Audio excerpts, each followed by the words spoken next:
Hindi yung foreign investment ang problema, yung balangkas sa ekonomiya ang problema. Kung gayon, ano ang epekto ng tsa-tsa sa ordinaryong mamamayan? Lalong isasara ang pag-unlad ng ating ekonomiya, lalong lalalang kabuhayan ng ordinaryong Pilipino. Bakit? Unang-una, kung ibukas yung tsa-tsa at lalong ibukas ang ekonomiya sa mga dayuhan, lalong mawawalan ng kontrol ang Pilipino sa sariling bansa, sa sariling ekonomiya. Lalo tayong mawawalan ng kontrol sa ating trabaho, sa ating rekurso, sa ating merkado. Isang talagang problema ng ordinaryong Pilipino ngayon yung pagtaas ng presyo ng bilihin. At nitong nakarang 1-2 taon, ang pangunahing salik dun sa pagtaas ng presyo ng bilihin, masyado tayong umaasa sa pandaigdigang pamilihan kasi ang hina-hina ng produksyon sa ating bansa. So ano ba kailangan para magmura ang presyo ng bilihin? Sariling produksyon ng ating pagkain, nasasapat para sa lahat ng Pilipino? Ano kailangan para magmura ang lahat ng mga serbisyo natin? Kuryente man yan o tubig? Kakayanan ng Pilipino i-produce mga serbisyo na yan para sa sariling Pilipino. Hindi bibigay sa dayuhan na gagawin negosyan para pagkakitaan. Kaya maging yung mga problema natin ngayon na pagtaas ng napakaraming bagay, sinasabi nila hindi, magaling mga dayuhan, bibigay nila ng mas mura. Hindi yung totoo. Yung dayuhan ay pupunta dito, ibibigay nila yan sa presyo, nakikita sila. At kikita sila sa pagcha-charge ng pinakamataas sa presyo sa lahat ng mga produkto serbisyo na kaya nila ibenta sa atin. Sa huling tanong, ano ang nasa likod ng pagtutulak sa tsa-tsa? Magandang tanong. Lahat ng mga saligang batas naman, may tumutulak sa kanya syempre. Pero pag-isipan natin, yung 1935 Constitution, ang tulak dyan ay galing dun sa mga Amerikano na hawak tayo. Yung susunod na saligang batas, 1972, martial law at Diktaturang Marcos. Medyo okay ng konti yung 87 Constitution kasi revolutionary government. May konting buwelo, yung mga progresibo, yung mamamayan doon. Kaya may mga okay na provision na pumasok sa 87 Constitution. Ang tanong, kung magkakaroon tayo ng 2024 o 2027 ng Constitution, sino may hawak ng poder? Sino dominante ngayon? At nandun yung problema. Sa pagtutulak ng tsa-tsa ngayon, hindi naman totoong yung mamamayan tumutulak na charter change. Ang nangyari dito ngayon, may nagpipilit ng charter change sa simpleng kadahilanan. Tulad ng kadahilanan ng unang charter change na proposals nung panahon ni Ramos, tulad ng kadahilanan sa sumusunod doon. Ito ay para tumagal sa poder. At yung tingin namin, yun ang pinakamahalagang masapul natin. Yung pagbabago ng saligang batas ngayon ay para sa interes ng mga dominante sa lipunan, sa politika, at yung kanilang interes ay hindi naman para paunlarin yung ekonomiya. Kung gusto nila paunlarin yung ekonomiya ang politika, yung saligang batas. So bakit nila binabago? Kasi yung nasa poder ay gusto tumagal sa poder. Yan ay gagamitin niya panlaban sa kanyang katunggali sa politika. Yung kasalukuyang desisyon Marcos, dahil nakatikim na sila ng poder, ay nilabitiwan yon. Ano man ang pangako noong nakarang halalan na, hindi, sige, lilipat namin yung poder sa inyo sa 2028, nawala na yun, nawili na sila, na gustong-gusto nila yung poder. Kaya yung pagtulak sa charter change ngayon, para tanggalan ng kakayanan ang mga Duterte, para sila na umupo sa poder sa 2028. So sa amin, yun ang pinakakagyat, pinakatulak dun sa charter change. At para makuha yung suporta ng iba pang mga makapangyarihang pwersa sa lipunan, binubukas yung ekonomiya. Bakit? Kasi yung mga malalaking negosyante, malalaking dayuhan negosyante na sinusuporta ng administrasyon na pinaparindigan ang kanilang tubo, makuha nila suporta para sa proseso na yon. Yan ang pinaka-problema. Yung nagbabago ng saligang batas ngayon ay hindi yung mamamayan. Yung nagbabago ng saligang batas ngayon ay binabago nila para sa kanilang pansiling interest. Tumagal sa poder, lalong palaki ng tubo sa pagpapatakbo ng ekonomiya. Kaya tayo dehado kasi benta sa kanila yung charter change. Ayan ang paghimay-himay natin sa mainit na issue ng charter change. Hindi to para sa ordinaryong Pilipino. Ang makikinabang dito ay ang tumutulak sa kanya. Ang mga malalaking dayuhang interes sa ating bansa, kukulangin ng trabaho, mamalang presyo ng bilihin, mawawala ng kontrol ang Pilipino sa kanyang lokal na ekonomiya. Mawawala ng kontrol din tayo sa ating politika. Ang gobyerno, papatakbuhin ng mga dinestiya, mga korap na politiko para sa kanilang pansariling interest. Tutulan natin ito, hindi ito makakabuti para sa atin. Muli, ito si Sunny Africa ng IBON. Salamat sa pagtangkilik sa programa ng IBON at Alter Media, ang Break It Down. Ang programang naniniwalang walang komplikadong salita na hindi kayang i-break it down. Break it down.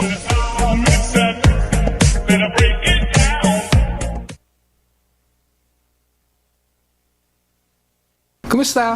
Ako si Sunny Africa ng IBON Foundation at welcome sa Break It Down, ang programang hinihintay 30 pesos kada kilo na bigas. Makakamit daw ito sa pagbaba ng rice tariff sa 15%.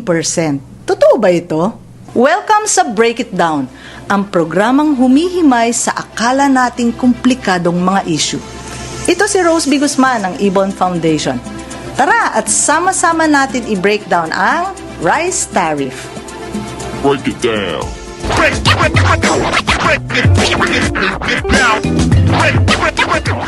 Sabi ng Department of Agriculture, kaya na raw maabot ang 30 pesos per kilo na bigas dahil sa bagong executive order na nagtatapyas sa tariff sa bigas.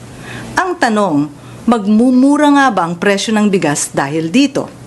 Bago yan, sagutin muna natin ang tanong, ano ba ang tariff? Ang tariff o taripa ang buwis na ipinapataw ng gobyerno sa lahat ng produkto at serbisyo na pumapasok sa bansa galing sa ibang bansa. Ibig sabihin, isang mekanismo ito para sa imports restriction o paghihigpit sa imports. Ipinapataw ng gobyerno ang taripa para proteksyonan ang lokal na industriya, ang lokal na mga trabaho at kabuhayan, para proteksyonan ang lokal na pamilihan at consumer, at higit sa lahat, para proteksyonan ang national interest.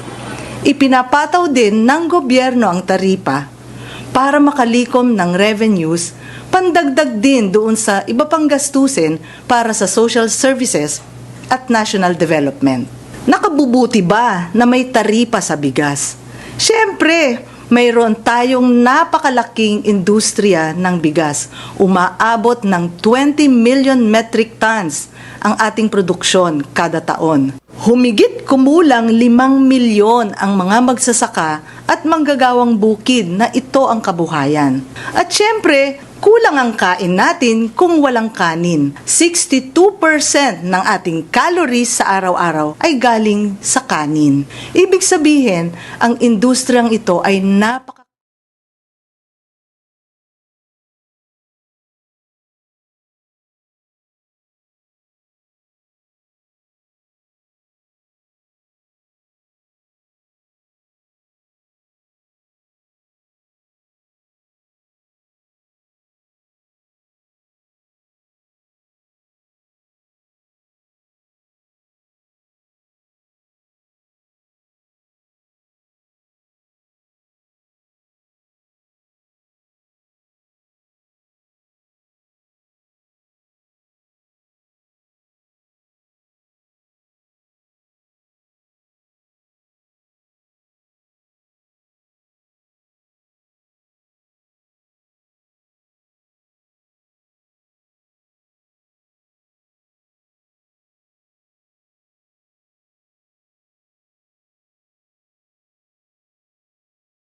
ba ang mga traders sa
Magandang araw po. Alam ko po Birdtalk yung pinunta ninyo, pero sumigit lang po kami bilang media partner ng Birdtalk ng IBON Foundation, bilang founding member naman ng IBON Foundation din ng Alter Media Network.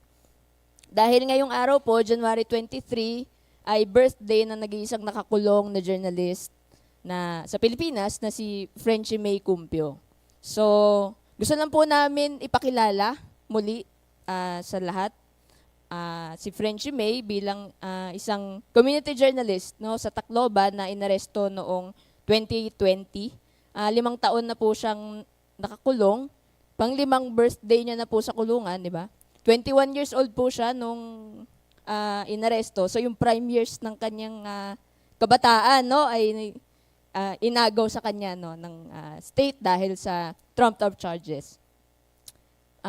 Hindi ko na po papatagalin siguro. Meron po kaming inahandang mga ilang videos. At pagkatapos po nito ay sana makasama namin kayo sa kahit na anong forma ng suporta kay Frenchie mula sa pag-post sa social media kung makilala nyo na po siya para palayain na. No? So, ang tagal na po ng 5 taon eh. At pangalawa, pwede rin pong maglunsad ng mga forum sa inyong mga eskwelahan.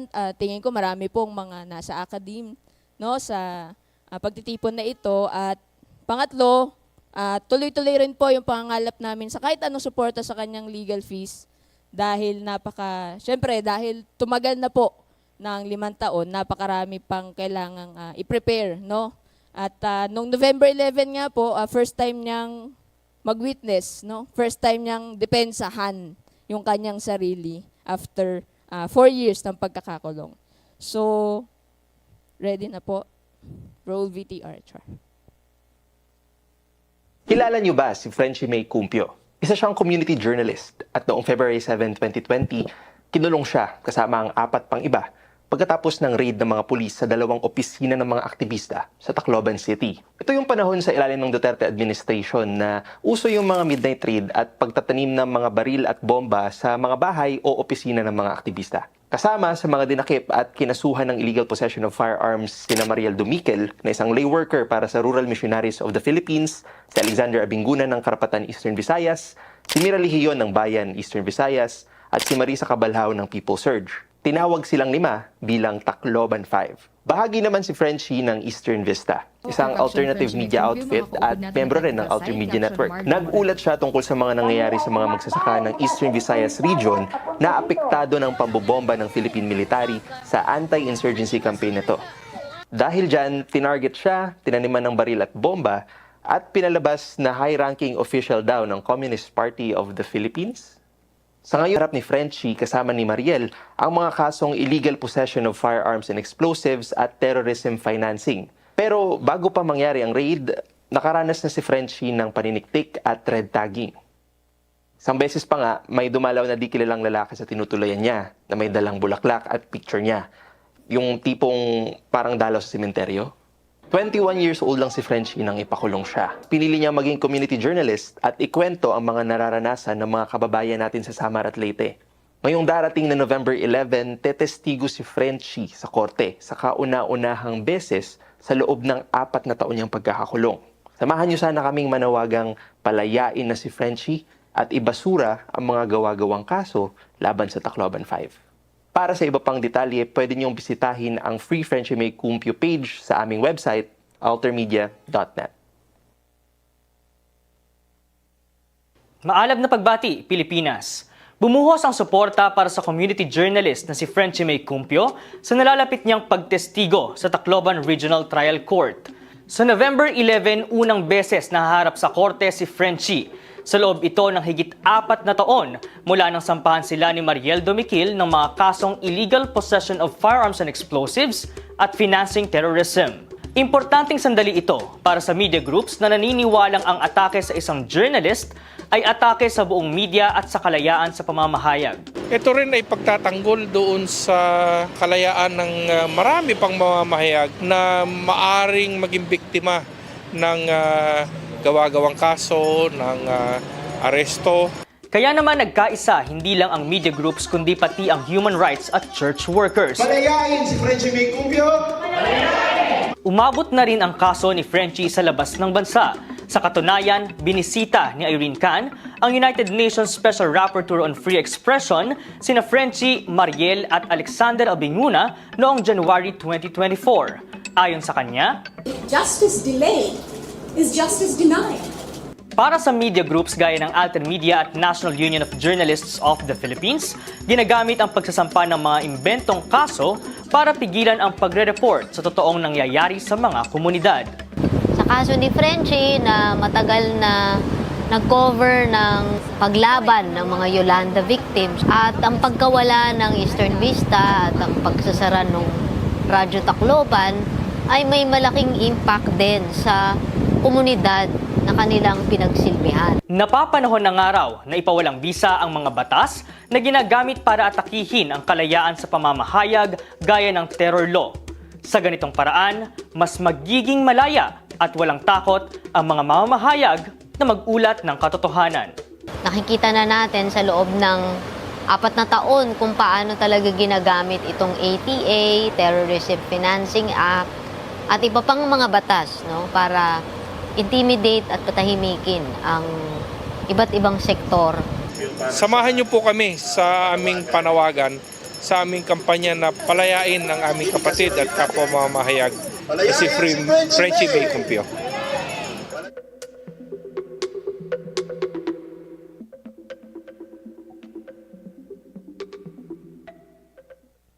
Ayun po. Bilang dahil birthday niya ngayon, okay lang po bang mag-request ako ng isang chant? Parang energize din tayo bago magsimula yung Birdtalk, ganyan. Okay lang po, sabay-sabay po nating sabihin na palayain si Frenchie May Cumpio. Pwedeng practice. Practice po. Ang haba, sorry po. Sige. Ayan.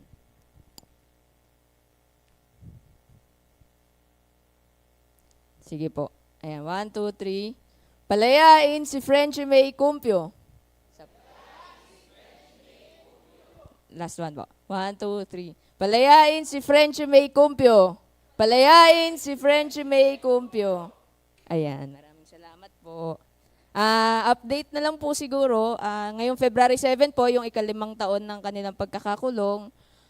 Magkakaroon po ng mga aktibidad yung Alter Media Network at iba pang media organizations at sana masamahan niyo po kami. Sa February 24 din po, yung sunod niyang hearing, 2 beses niyang sasalang sa witness stand. At sana makasama po namin kayo sa kampanya at maraming salamat po. Sana ay maging maganda po at engaging ang ating Birdtalk. Ibabalik ko na po sa tunay na topic ngayong araw.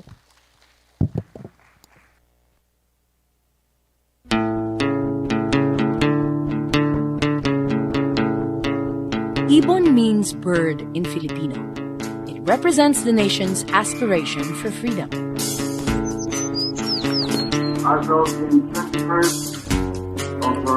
The martial law period under Marcos was a time of severe repression. Even the right to information was suppressed.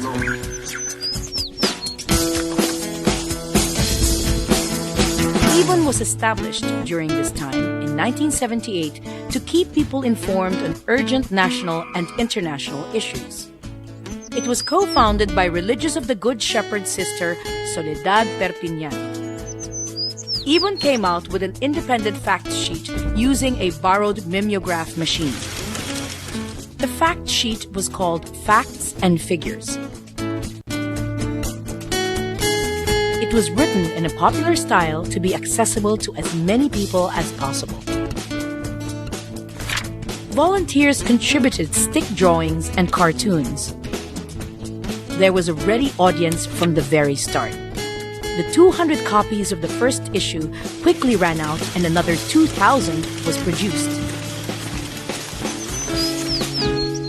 Through the years, IBON has explained socioeconomics from the point of view of the people. It has become a reference for researchers, educators, policymakers, and grassroots advocates. IBON continues to promote nationalist and progressive ideas. IBON does this through research, publications, education and trainings, media and popular materials, networks, partnerships with schools, and commercial outlets. IBON also influences policy and practice and advocates at the international level.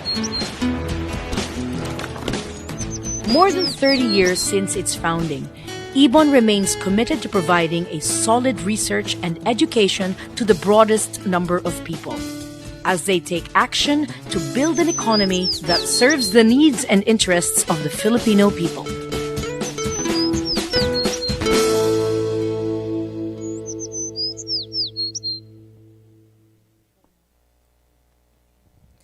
We are about to start our program. First, our house rules and some announcements. The estimated running time of the program is 2.5 hours. During this time, may we request everyone to keep their mobile phones in silent mode. Only water is allowed inside the auditorium. Food, juice, coffee, and other beverages may be consumed at the receiving area. Comfort rooms are located by the entrance of the auditorium. While the program is ongoing, use the space at the back of the farthest seats and the left and right sides of the hall when going out of the auditorium. In case of an emergency, please exit the venue calmly and in an organized manner. Aside from the main entrance and exit by the registration area, there is an emergency exit on the other side of the auditorium. There will be an open forum after the inputs and discussions. You may submit a written question using the bottom portion of the program sheet, or you may ask your questions using the mic on the floor.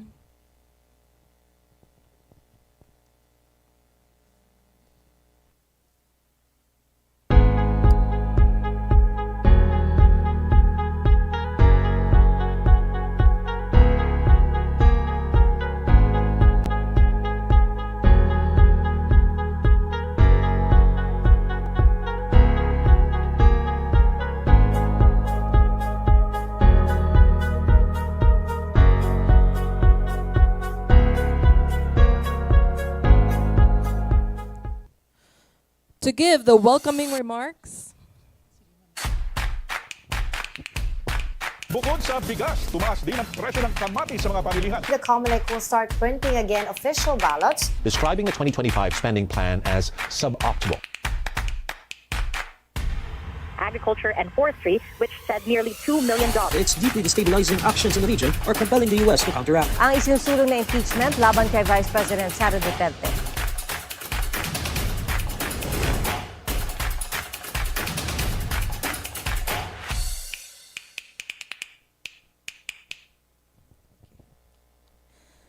to give the welcoming remarks, here is Sir Rolando de los Reyes III, Chairperson of the All-UP Academic Employees Union, Diliman.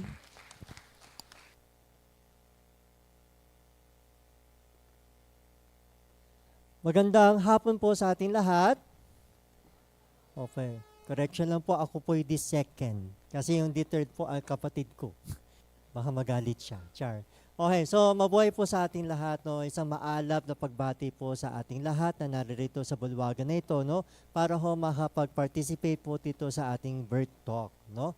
So, isang pasasalamat kay Professor Ian Fontanilla ng Institute of Biology na malugod niyang pinagamit muli ang kanilang bulwagan, no, para sa ating meeting, no. So panatilihin po natin malinis ang ating bulwagan at pati yung nasa labas po, no, hanggang sa ating pagtatapos ng ating programa, no.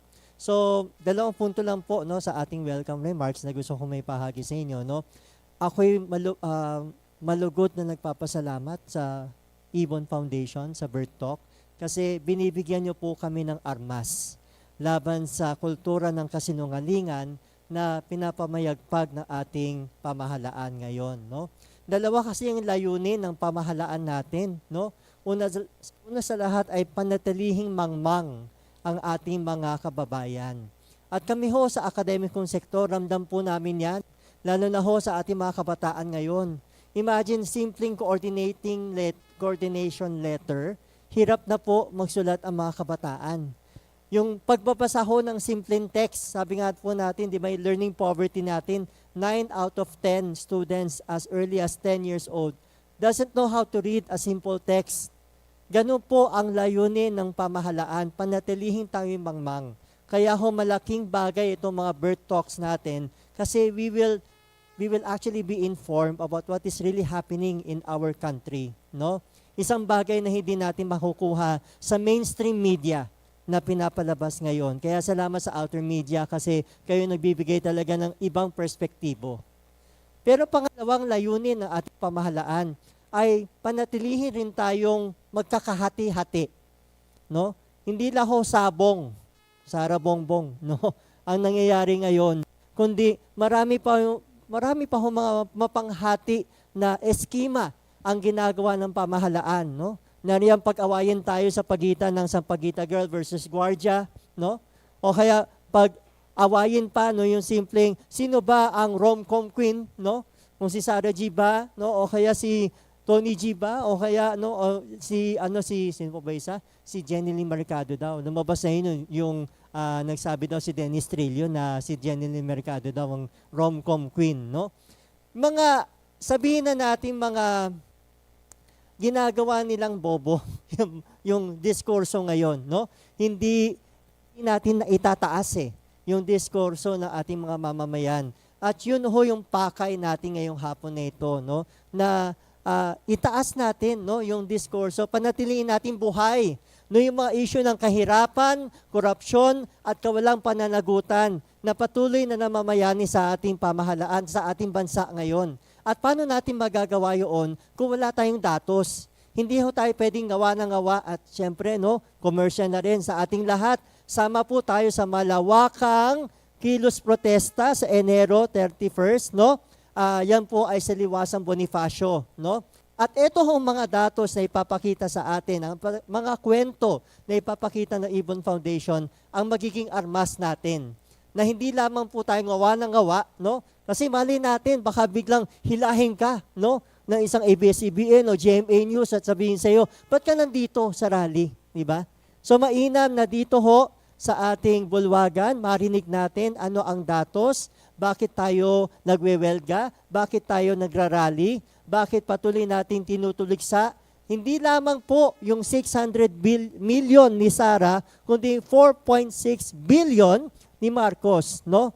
Na dapat patampuhin natin yon na hindi lamang po yung kay Sara, kundi kay Bongbong pa rin. So muli po, maraming salamat sa inyong pagdala ho dito. Nawa ho ay maging mabunga at maging produktibo ho ating hapon ngayon. At makinig tayo kung ano yung magiging datos at armas na ating gagamitin, no, sa ating mga kilos protesta. Maraming salamat po. Mabuhay po tayong lahat.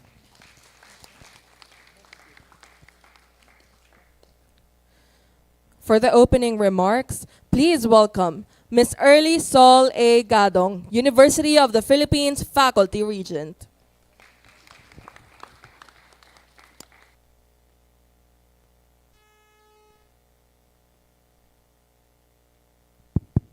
Maayong hapon sa aton tanan. It is an honor for the UP Office of the Faculty Regent to co-present and open this year's Birdtalk by the IBON Foundation. For many years, Birdtalk has been a vital platform for critical discourse that unflinchingly confronts the pressing realities of our time. As we gather here today, we acknowledge that we are in a crossroads marked by both urgent challenges and tremendous opportunities. Hindi na po lingid sa atin, gaya nga ng binanggit ni Kuya Rolly ngayon lang, hindi na po lingid sa atin ang tindi ng mga pagsubok na kinakaharap natin mula sa walang tigil na pagtaas ng presyo ng mga bilihin hanggang sa lantarang panloloko sa atin ng mga nasa kapangyarihan. Bilang isang math teacher, kasuklam-suklam po halimbawa ang walang pakundangang pagmamanipula sa mga datos at estadistika, kagaya na lamang sa datos ng unemployment at poverty index para lamang i-project na maayos ang lagay ng ating bansa. Lagi kong pinapaalalahanan ang aking mga estudyante na while the numbers may not lie, The data can be tortured to say what we want it to say. And we must be critical enough to know when we are being played for fools. Ngunit, kagaya ng binanggit ko po, kasabay ng mga pagsubok na ito ay nahaharap din tayo sa kakaibang pagkakataon. Ngayon, higit kailanman ay nararapat na nating sunggaban ang pagkakataong himukin ang ating mga kababayan, mga katrabaho, kaeskwela, pati kapitbahay na kumilos at magpakilos, lalo pat nalalapit na ang ating midterm elections. Malaki ang papel na ating gagampanan, lalo na para sa mga nariritong bahagi ng akademya.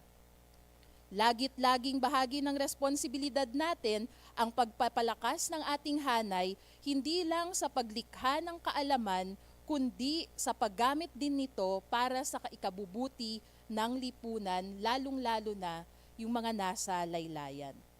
If I may share, at the heart of the Office of the Faculty Regent's vision is a commitment to kaayuhan. Kaayuhan is a Visayan word that captures the essence of wellness and collective being. Kaayuhan reminds us that progress in the academe is not measured only by economic gains or H indices or faculty rank or impact factors or the controversial world rankings. It is measured by the extent to which we have uplifted lives, protected rights, and advanced justice. We must remain steadfast in defending academic freedom and ensure that our campuses are spaces where critical thinking and freedom of expression thrive. Kaya natutuwa po ako na sa naulit na pagkakataon ay naging venue ulit, no, ang University of the Philippines para sa ating Birdtalk. We must resist attempts to stifle dissent and reject narratives that prioritize private interests over the welfare of the masses. Through forums like Birdtalk, we reinforce our collective commitment to illuminating truths and creating alternatives that truly serve the people.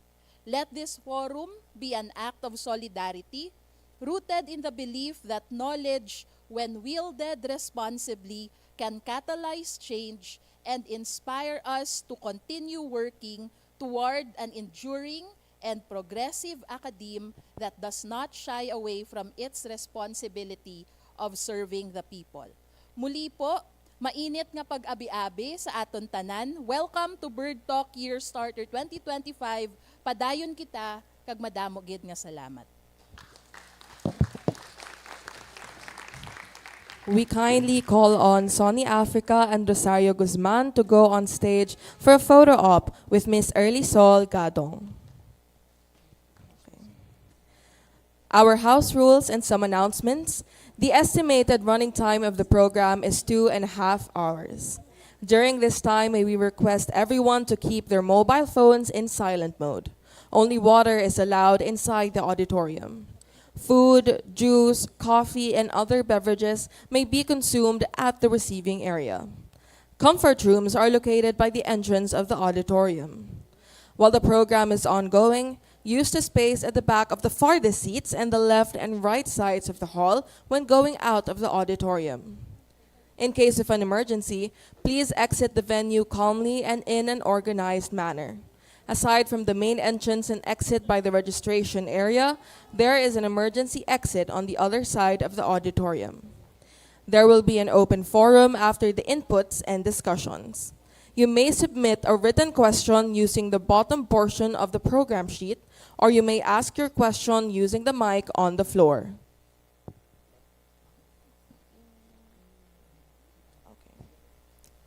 And now, please welcome our host for the IBON Birdtalk Yearstarter 2025, Kyla De Quiros.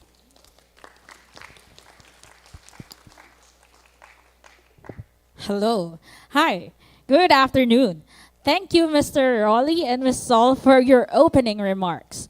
I am Kyla De Quiros of the Council for People's Development and Governance, and I am your host to the IBON Birdtalk Yearstarter 2025.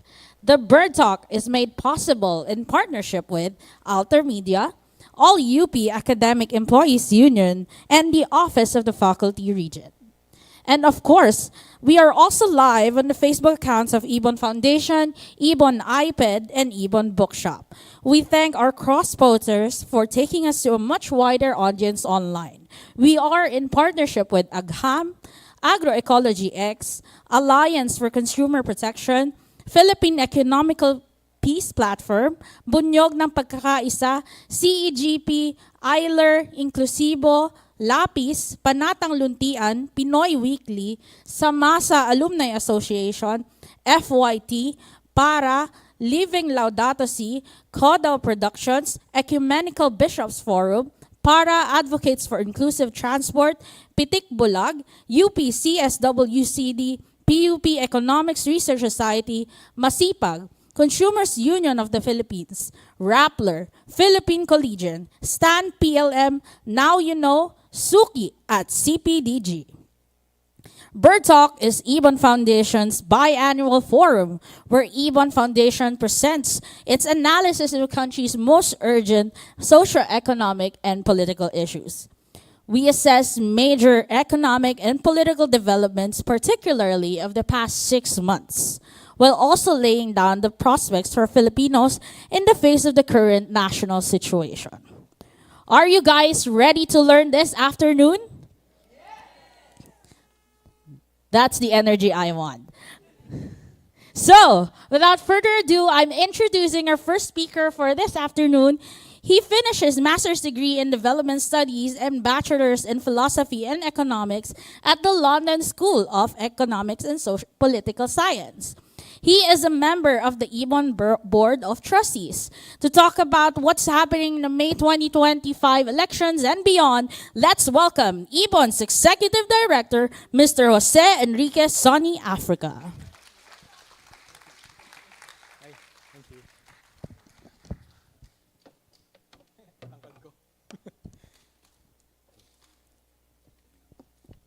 Sige. Magandang hapon. Don't take offense, Kaya. Masyado akong tumatangkad. Stress ako. Sige. Let me just time myself. Okay. Thank you for coming. The introductory remarks were stressful. Supposedly, armas na namin kayo ng datos. So, I comply. So, lots of data here. Learn something. Kayla, I'm hoping then they can learn something. So, wishful thinking. Even Bird Talks usually revolve around 3 major concerns. What's the problem? What's to be done? Who's to do it? So, that's going to be more or less our 3 main questions for the presentation now. Now, maybe for those who have been to Bird Talks before, one little tweak that we decided to do this particular Bird Talk, not this whole year, is to step back a bit from all the noise happening right now, especially the political noise. The reason for that is, I think the last months, at the very least, years for many, but the last few months have been highlighting super big problems in the economy for the people. On the other hand, a couple of days ago, I watched an interview of Sec Recto in Davos. I'm not sure if that, socially, snow and everything. He was gushing about Philippine economic growth being among the fastest in, well, he said the world, and then he backtracked, fastest in Asia. He gloated about so much revenues, record revenues. He also gloated about unemployment falling to decades lows in the Philippines. That was 2 or 3 days ago, in the run-up to this Bird Talk. Nakaka-trigger. Nakaka-trigger because it's not true. It's not true that the Philippines is developing. It's not true we're an economic superstar in Asia. Again, that's a term they use in presentations in Japan, in the UK. Things are pretty bad.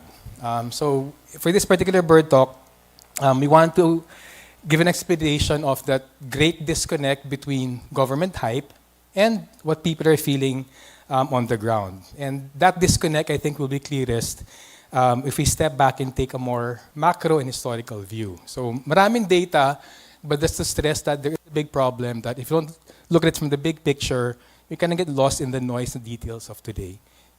Do I keep saying next? Oh. Next.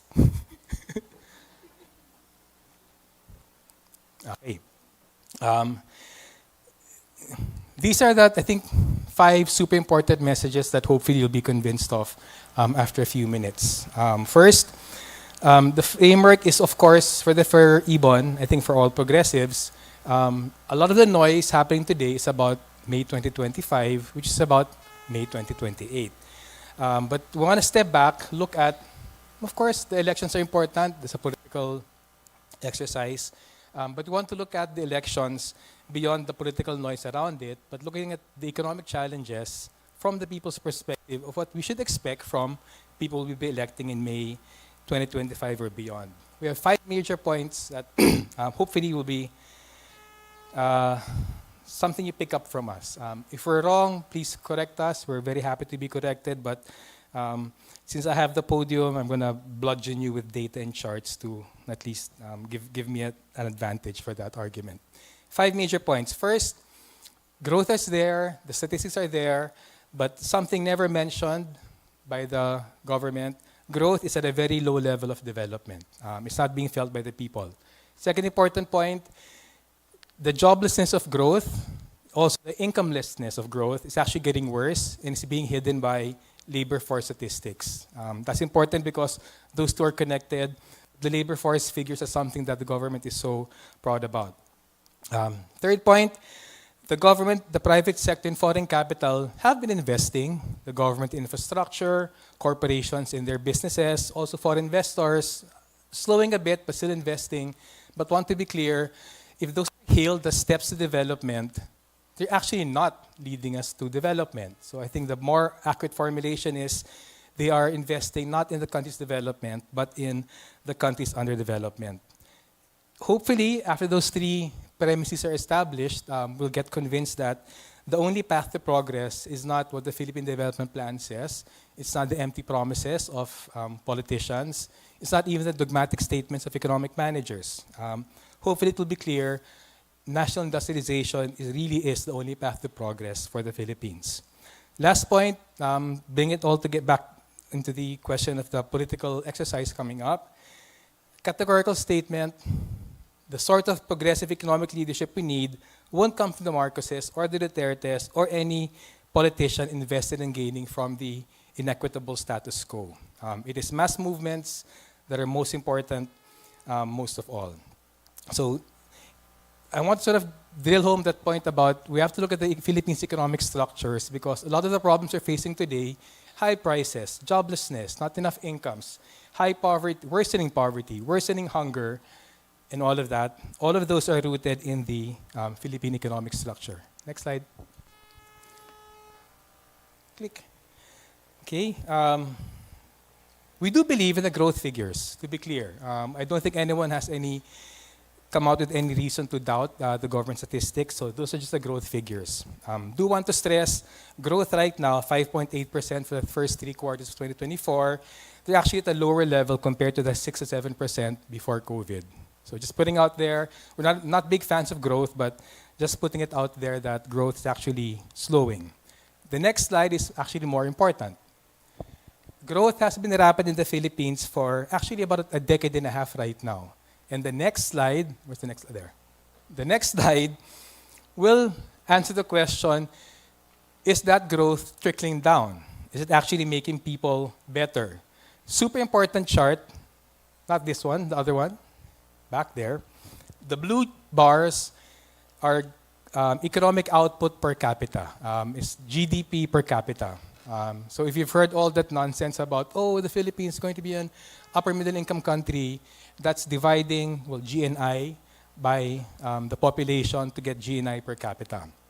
The blue bar shows that since 1983, the first time that SWS started measuring poverty, the blue bar shows that not just that GNI or GDP per capita has been increasing, it's been increasing a lot and very quickly since the mid-2000s.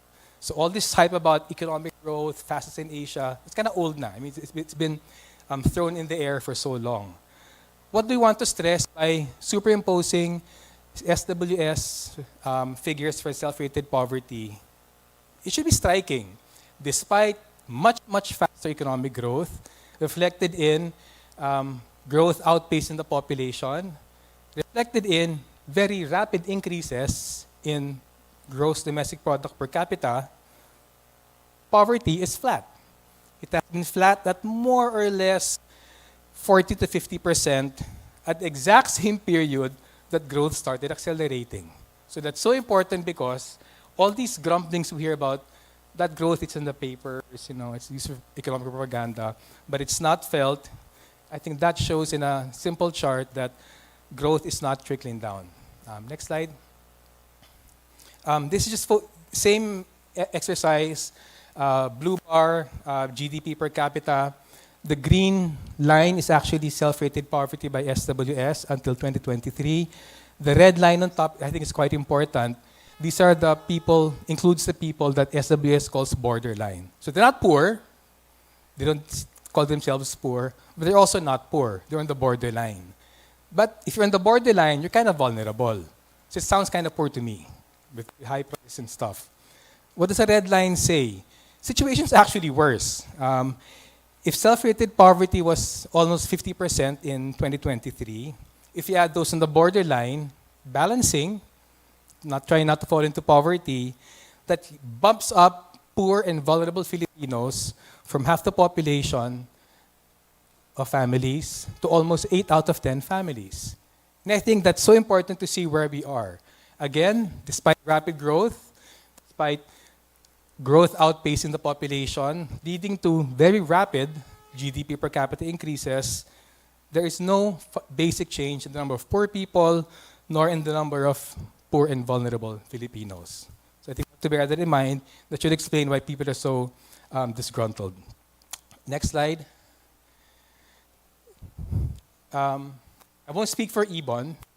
I really hate all this talk about upper middle income country. Because it seems like, oh my God, we're going from lower middle income to upper middle income. We're catching up to all the richies. That's not true. You can't see it because there are too many countries. We plotted the 193 countries in the world, left to right, in terms of their GDP per capita. So you have countries like, I can't even see it now, maybe Luxembourg or Norway at the end, the richest countries per capita, and then I think some sub-Saharan countries in the left side.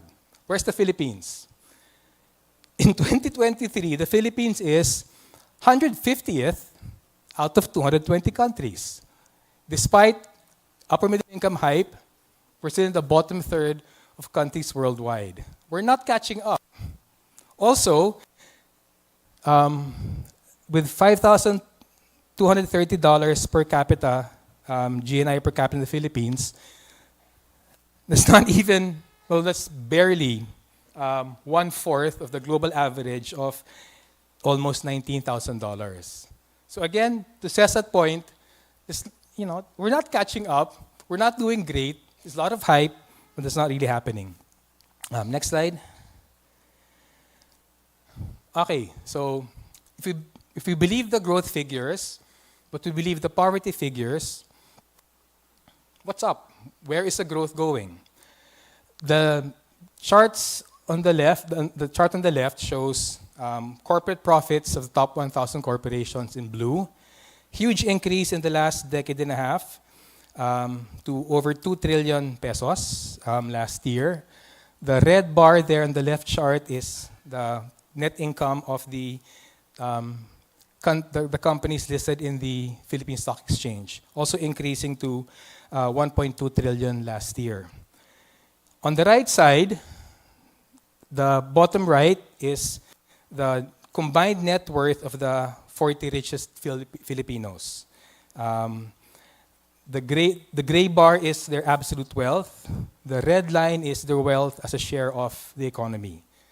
The upper right-hand side the wealth of just the 3 richest Filipinos, Villar, Razon, Ang, same sort of metrics. What does this slide show? This slide shows where the growth goes. There's a much more stronger correlation between growth and profits and wealth than between growth and poverty. So there's no trickle-down effect, or barely any trickle-down effect. What we see is prosperity gushing up to the hands of a few billionaires, a few families, a few corporations. Next slide. I'll just jump through this, but to stress the point, the red line, the fat red line, 2 different charts, these are unemployment rates. So in 2016, first quarter, it was 5.8%. Right now, the latest data is 3.9%. So categorically, unemployment is falling. Of course, the big spike was during COVID when, well, no one was working, but NGOs are working. But unemployment, by official figures, definitely falling. Same line on the right side. The left side, already shown earlier, but those are the SWS, self-rated poverty and borderline. So again, notice, since the pandemic especially, unemployment going down, but poverty going up, especially in the last year. Also, the number of borderline kind of staying flat. Someone might say, yeah, but those are private outfits. Well, unfortunately, the government doesn't care enough about poverty to measure it more frequently. I think the president of Sony was on said, if you can't count it, you can't control it. If you don't want to control it, you don't care about it. Poverty figures in the Philippines used to be done every 3 years, now it's done every 2 years, but it's still about 6 months to a year delayed. The only high-frequency poverty-related statistic we have is from the Bangko Sentral. The blue line there is the number of households the Bangko Sentral says don't have savings. Not just no savings in the bank, no savings at all. That has been flat at about 7 out of 10 Filipino families since 2016, with actually a huge increase the last year to 74%. 3 out of 4 Filipino households don't have savings. 3 out of 4 Filipino households, that kind of correlates with the self-rated poverty plus borderline poor. So there's no single statistic that's perfect, but if you put lots of statistics together, you kind of get an idea. And I think the fairest way to describe poverty in the Philippines, it's growing, has been growing under the Marcos administration, and is not being affected by supposedly improving unemployment figures. Under the Marcos administration, hunger has grown, has more than doubled to 7.2 million families as of December 2024. The number of poor has increased to 6 out of 10 Filipino families, about a 4.5 million increase in poor families since June 2022. So the elections, hurrah, good for some, not for a lot. Next slide. These chart the real value of the minimum wage in the country's 17 regions. The red line is average of the minimum wage across all 17 regions. Conclusion I want to draw is that the minimum wage in 16 regions is lower in value today than in 1989 when the wage boards were regionalized. On average, real wages now are worth 23% less than in 1989. Despite the growth, despite all this urbanization, blah, real wages are falling. The only exception is the blue line on top, NCR. Didn't even increase by much. Over 35 years, it increased by 4%. Next slide. So what is all that joblessness, low incomes, rising poverty rooted in? The Philippine economic structure. These are the shares of the economy by industry since 1946. Main point I want to stress is that the blue line on top that starts dipping after 1980, those are the economy's production sectors. Agriculture, manufacturing, agriculture, manufacturing, construction, and mining. This chart categorically shows since neoliberal globalization, symbolically started by the 1979 World Bank Structural Adjustment Loan, under neoliberal globalization, production has been falling constantly as a share of the economy. Manufacturing is its smallest since 1949. It's only about less than 18%. It's 17.3% of the economy. Agriculture at less than 8%, smallest in the country's history. On the other hand, services have been increasing, and at some point in the 1990s, the Philippines became a service economy more than a producing economy.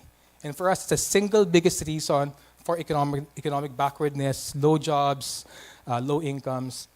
The Philippine economy is pathologically incapable under globalization of creating jobs because the most profitable sectors aren't good for national development. Next slide. Sorry. Okay. This slide is quite important. We're a market-driven economy. Economic activity is lively where profits are to be made. So, I mean, that's the reality we have to work with. What this table shows in a very messy way, so don't look at the table, just listen to me. It lists the 13 richest Filipinos and their corporations. So by extension, the 13 richest Filipinos and basically the country's 13 biggest corporations. The columns are economic sectors. From agriculture on the left, the orangey bits are different sectors of manufacturing, food, etc., etc. Then the gray parts on the right side, services. Three things we want to stress here. First, where are the billions in the previous slide coming from? It's coming from the grayed out areas. These are the sectors where the oligarchs and conglomerates are.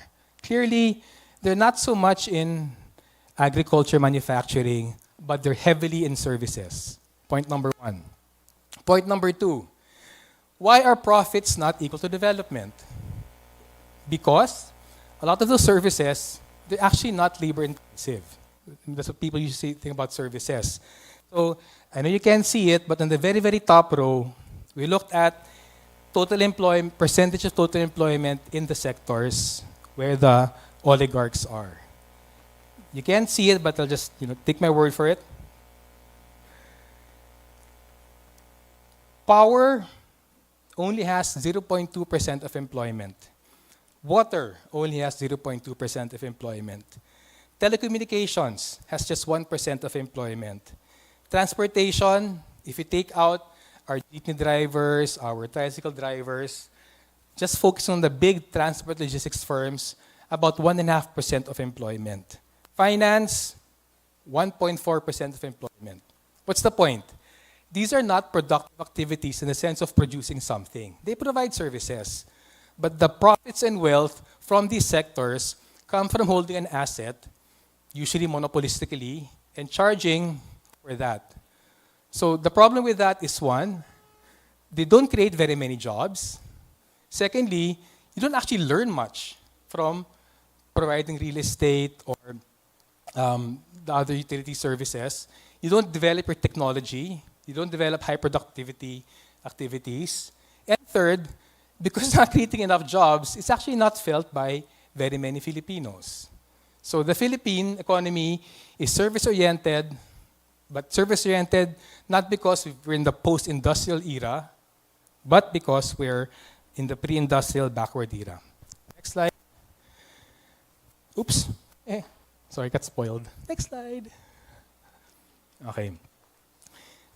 Manny Villar, Ricky Rezon, Ramon Ang are the three richest Filipinos. Manny Villar, Ricky Rezon, and Ramon Ang are also behind 3 of the 5 biggest political parties in the country. Manny Villar, Nationalista Party, Ricky Rezon, National Unity Party, Ramon Ang, National People's Coalition. So their profits are there, but if you actually also track the shares of Congress, the Senate, House of Representatives, and governorships, not coincidentally, the exact same period that they have soaring profits was also when they have larger shares of the Senate, the House, and governorships. So a clear example of political power translating to corporate power, translating to corporate profits, translating to oligarch billionaire wealth. Right now, by our hopefully correct estimation, 38% of senators come from these three billionaire parties. 40% of the House of Representatives comes from these billionaire parties. 38% of governors come from these billionaire parties. Dapat next lang ako. This is actually just employment data